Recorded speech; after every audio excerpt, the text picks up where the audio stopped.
Daduku adalah takdirku, Basudewa. Ingatlah, mereka menuruti keinginanku.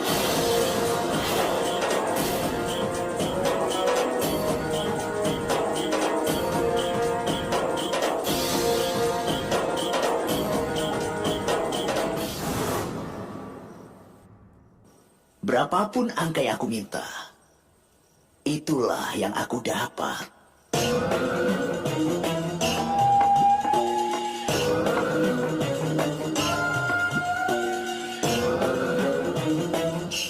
Dan takdirku adalah daduku juga Paman Sangkuni. Angka diperoleh dengan kehendak yang kuasa, tetapi dadunya, aku lempar dadunya di luar keinginanku. Maksudmu? Melempar dadu adalah sebuah perbuatan, Paman. Dan ketika angkanya didapatkan, itu hasil perbuatan. Di dalam seluruh hidupmu, kau tetap mencoba mengendalikan hasil yang kau dapatkan. Sedangkan aku tetap melakukan perbuatanku sesuai keinginanku. Aku yang memutuskan kapan melempar dadu dan kapan tidak. Basudewa, orang selalu berbuat menurut keinginannya sendiri. Tapi ketika dia memulai mendapatkan angka yang dia inginkan, hanya saat itulah dia menang di dalam hidupnya. Benarkah? Berarti silahkan. Aku menyerah bermain permainan ini untukmu. Basudewa, bidakmu saja bahkan belum keluar dari rumahnya. Sementara bidaku sudah melewati setengah jalan. Kau masih tidak mau melempar dadunya? Tidak. Kau boleh main sesuai keinginanmu, Basudewa.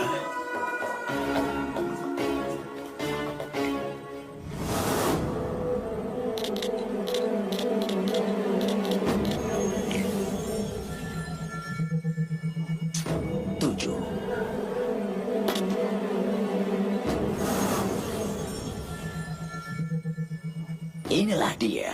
Sekarang bidaku ini akan duduk di alun-alun istana. Sekarang tidak akan terkalahkan.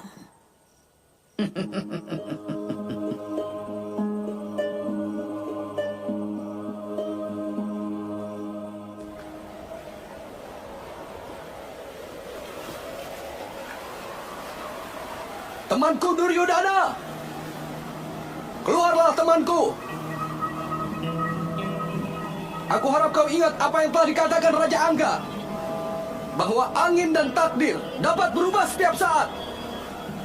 Saat ini ibumu bahkan telah datang untuk merubah takdir kita.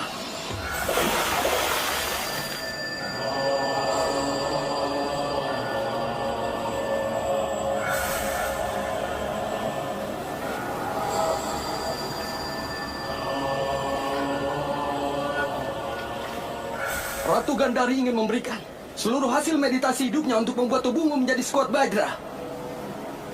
Raja Gandhara mengirimkan pesan bahwa kau harus ke sana dengan membuka seluruh pakaianmu dan segera berada di hadapan ibumu. Ketika ibumu membuka penutup matanya dan melihat seluruh bagian tubuhmu, maka tubuhmu akan sekuat Bajra, teman.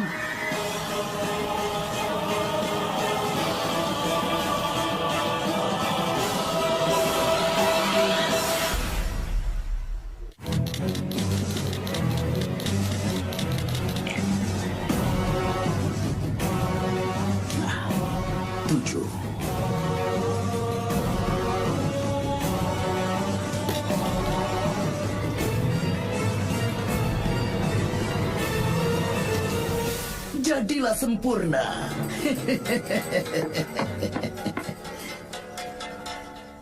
Manusia selalu berusaha mencoba untuk bisa mengendalikan hasil dari perbuatannya. Mereka mencoba untuk membelokkan hasilnya agar sesuai dengan keinginannya sendiri. Tetapi Ketika diberikan sebuah dadu, seorang penjudi tidak akan bisa menahan dirinya untuk berjudi. Dia gagal menyadari bahwa bukan dia yang mengendalikan dadu itu, tapi sebaliknya, di dalam kehidupannya, manusia berpikir, apa dia akan bisa mendapat hasil persis seperti yang sesuai dengan keinginannya atau tidak. Dia tidak pernah berpikir, Paman, apakah waktunya tepat atau tidak untuk melakukan sesuatu.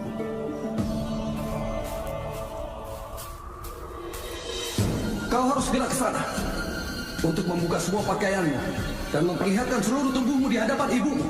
Ketika dia membuka penutup matanya dan melihat seluruh bagian tubuhmu, maka tubuhmu akan sekuat bajra, teman.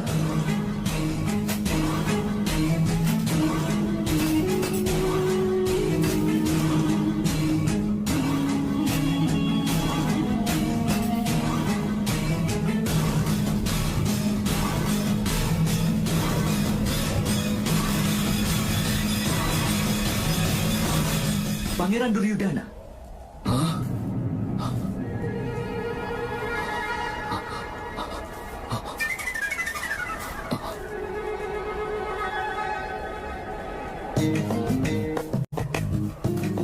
Duryudana, ini masih belum waktunya untuk mandi, tapi waktu yang tepat untukmu melakukan penebusan dosa.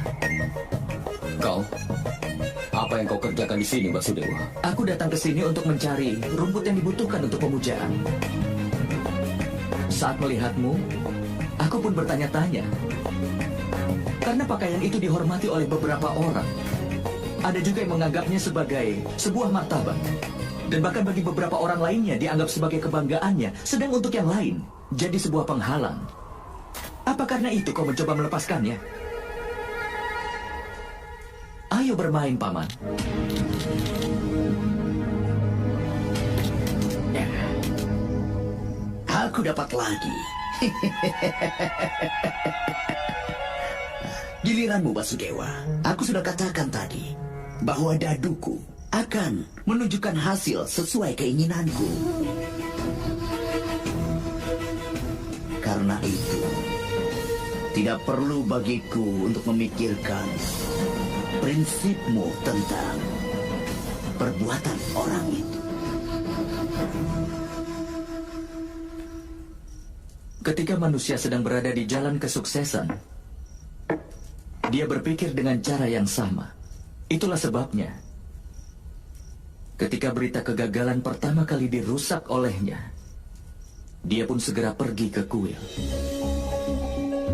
Dan ketika dia berhasil lagi, dia akan tumbuh dalam keyakinan kenyataannya. Keyakinannya tidak ada pada dirinya sendiri dan tidak juga pada dewa. Dia tetap lari dari Gandhara ke Hastinapura, dari Hastinapura ke Dwaraka, dan dari Dwaraka ke Magadha. Dia terus melemparkan dadunya. Dia berpikir bahwa dia sudah menang. Tetapi hidup ini bukanlah sebuah permainan dadu, Paman. Orang yang sedang duduk di seberangmu ini bukan hanya lawanmu. Ada banyak sekali orang lain yang memainkan permainan yang sama denganmu, tapi tidak terlihat oleh mata kita. Bahkan itu juga bisa mempengaruhi kita. Benar kan, Paman? Karena itulah aku tidak mencoba untuk mengendalikan hasilnya, tapi aku melakukannya.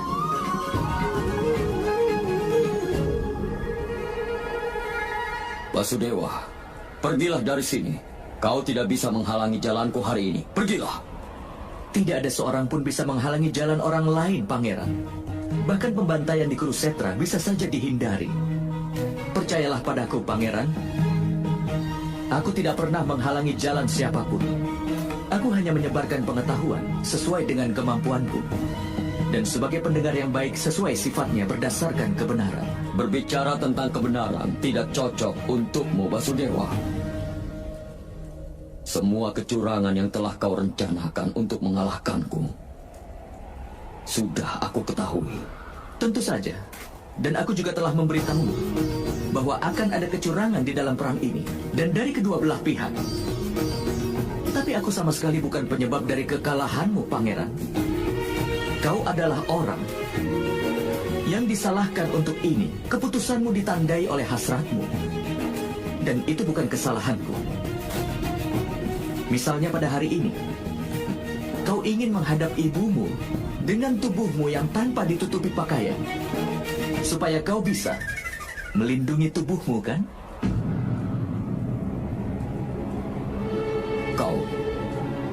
Bagaimana kau bisa tahu itu, Basudewa? Aku juga telah membaca beberapa buku suci. Dan aku tahu bahwa hasil dari sebuah meditasi bisa diberikan ke orang lain untuk perlindungannya. Dan aku juga lihat Ibu Gandari datang ke Kurusetra. Kenapa kau tidak meminta perlindungan dari ibumu itu sebelum perang ini dimulai? Pertanyaan ini yang ingin kutanyakan padamu. Tapi akan kulakukan hari ini. Dan besok aku akan menghabisi para Pandawa. Kau benar, seperti yang aku pernah bilang, bahwa kau tidak mengerti inti dari keadaan. Itulah kenapa kemenangan menghindar darimu selama ini. Keputusannya tetap saja tergantung padamu. Kau lakukan saja. Lagi pula aku juga akan pergi.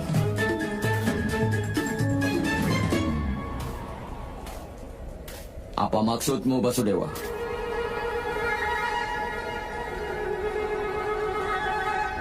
Jadi sekarang kau bersikeras supaya aku beritahu kau akan pergi menemui ibumu dengan tubuh yang tanpa tertutupi pakaian.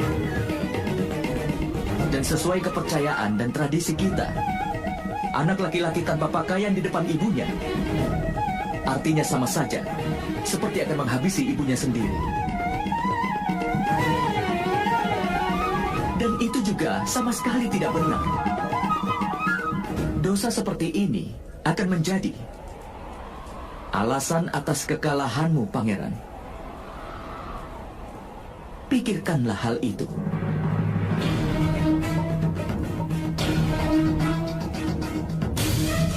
Dalam sebuah pertarungan dengan menggunakan gada, tidak boleh memukul di bawah pinggang. Aku rasa tidak akan ada masalah jika bagian bawah pinggangku tidak terlindungi. Tapi bagian yang lain dari tubuhku akan mendapatkan perlindungan yang kuat. Terserah kau saja, Pangeran. Aku pergi sekarang.